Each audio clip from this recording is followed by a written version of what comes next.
On 28th of September 2023, eminent agriculture scientist Dr. M.S. Swaminathan, father of the India's Green Revolution, has passed away at the age 98. उनके निधन पर PM, president of India and Amit Shah, minister समेत विपक्ष के नेताओं ने भी अपना शोक प्रदर्शन किया है। हेलो दोस्तों, welcome back on impulse union education. मैं हूं मोनिका और आज हम डिस्कस करेंगे इस वीडियो में biography of M S Swaminathan and contribution of M S Swaminathan in changing India from begging basket of the world से लेकर bread basket of the world तक की जर्नी। तो अगर आप लोगों को ये वीडियो पसंद आए तो इस वीडियो को लाइक करें, शेयर करें एंड चैनल को सब्सक्राइब करें। Mankombu Sambasivan Swaminathan that is M S Swaminathan ji का जन्म 7 अगस्त 1925 में तमिलनाडु स्टेट के थानंजोर डिस्ट्रिक्ट के कुंभकोणम शहर में हुआ था। इनकी फैमिली का बैकग्राउंड मेडिकल था, इसीलिए इन्हें मेडिकल में ही परस्यू करने के लिए बोला गया। और उस समय मेडिकल और इंजीनियर की स्टडीज बहुत ज़्यादा प्रेस्टिजियस हुआ करती थी, इसीलिए इन्हें इसमें परस्यू करने के लिए बोला गया। पर जब वो 1940s की फेमाइन्स को फेस करते हैं, जो कि एशिया के क्षेत्रों में देखी गई थी और साथ में इंडिया में भी देखी गई थी because of Britishers and world war 2, तब ये फूड शॉर्टेज को रियलाइज करते हैं और तभी ये डिसाइड करते हैं कि ये खुद को डेडिकेट करेंगे एग्रीकल्चरल फील्ड में।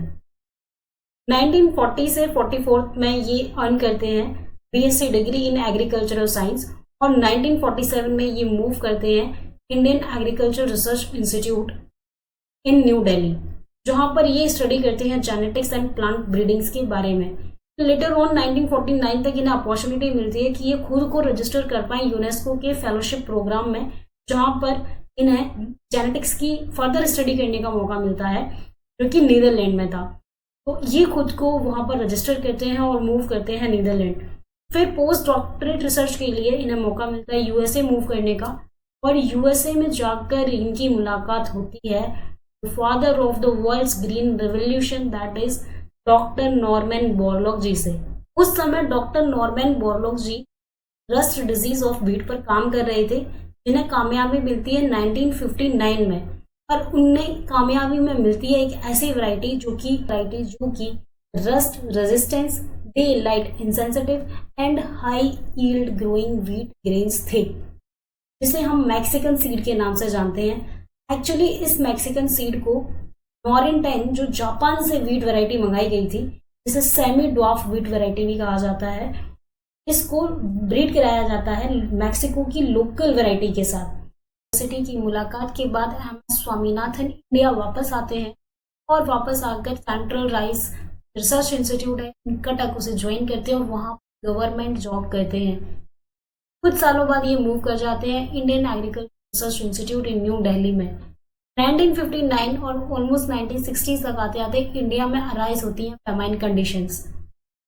इन फेमाइन कंडीशंस के 2 रीजन थे। फर्स्ट रीजन तो था natural calamity and war. Second reason था drastically increment in population with stagnation in agricultural production. First point की अगर बात करें that is natural calamity war, जो फर्स्ट रीजन है। मेनली 1962 का इंडो चाइना वॉर, 1965 का इंडो पाक वॉर एंड पैरेलली 1965 का ड्रॉट। ये तीनों कंडीशन ही इंडिया को ढकेलती हैं फेमाइन्स की तरफ। सेकेंड रीजन की अगर बात करें, इंडिया की पॉपुलेशन 500 मिलियन से ज़्यादा हो चुकी थी, बट एग्रीकल्चर प्रोडक्शन था वो सिर्फ 12 मिलियन टन था। इसका रीज़न ये था कि जो सीड की वैरायटी थी इंडिया में, वो अच्छी कंडीशंस में भी सिर्फ 20 से 30% ही अधिक प्रोडक्शन दे सकती थी अपनी एवरेज यील्ड के। इसमें 3 तरह की खामियां थी। पहली खामी तो ये कि 20 से 30% तक ही प्रोडक्शन देना। दूसरी खामी ये कि ये हाई डोजेस ऑफ फर्टिलाइजर्स को रजिस्ट नहीं करती थी। थर्ड ये कि बहुत ही ज़्यादा क्रॉप के स्टैम स्लिम हुआ करते थे, जिसके कारण ये ईयर ऑफ ग्रेन्स का वेट कैरी नहीं कर सकती थी, मिट्टी में मिल जाते थे, जिससे क्रॉप बर्बाद हो जाती थी। उसी समय यूएसए के द्वारा PL 480 under the food for peace programme वो भी रोक दिया जाता है, जिससे इंडिया में फेमाइन्स की कंडीशंस और ज़्यादा बढ़ जाती हैं और इसीलिए इंडिया को उस समय टाइटल दिया जाता है begging bowl of the world. PL 480 services को इंडिया में बैन करने के 2 रीजन दिखाई देते हैं हमें हिस्ट्री में। पहला जियोपॉलिटिकल एंगल है, जिसमें जब इंडिया यूएसए को क्रिटिसाइज करता है उसके मिलिट्री एक्शंस को लेकर, जो उसने वियतनाम में किया था टू काउंटर कम्युनिज्म, तब यूएसए सबक सिखाने के लिए PL 480 की सप्लाई बंद कर देता है इंडिया में और दूसरा रीजन है उस समय की फेमस पब्लिश्ड बुक, जैसे कि द पॉपुलेशन बॉम्ब जिसे लिखा गया है पॉल एरलिक के द्वारा, और फेमाइन 1975 जिसे लिखा गया है brothers Paul paddock and William paddock के द्वारा। इन तीनों कंडीशंस ने ही मिलकर ये सजेस्ट किया कि इंडिया में कोई भी एड, फूड की एड को, सप्लाई को बंद कर देना चाहिए, कि इंडिया एक ऐसी ओवर पॉपुलेटेड कंट्री है जिससे ना यूएसए को कोई फायदा है और ना इंडिया में कोई फायदा हमें देखने के लिए मिलेगा। देखते हुए एमएस स्वामीनाथन 1962 में लेटर लिखते हैं IARI के डायरेक्टर को, बीपी पाल जी को, जिसमें ये रिक्वेस्ट की जाती है कि नॉर्मन बोरलॉग की सर्विसेज को इंडिया में इनवाइट किया जाए और साथ में मैक्सिकन सीड वैरायटी को भी इंडिया में इंपोर्ट किया जाए। 1963 तक आते आते नॉर्मन बोरलॉग जी इंडिया को विजिट करते हैं, यहाँ की फील्ड का सर्वे करते हैं और semi dwarf variety of Mexican seed approx 100 kg India में इंपोर्ट की जाती है।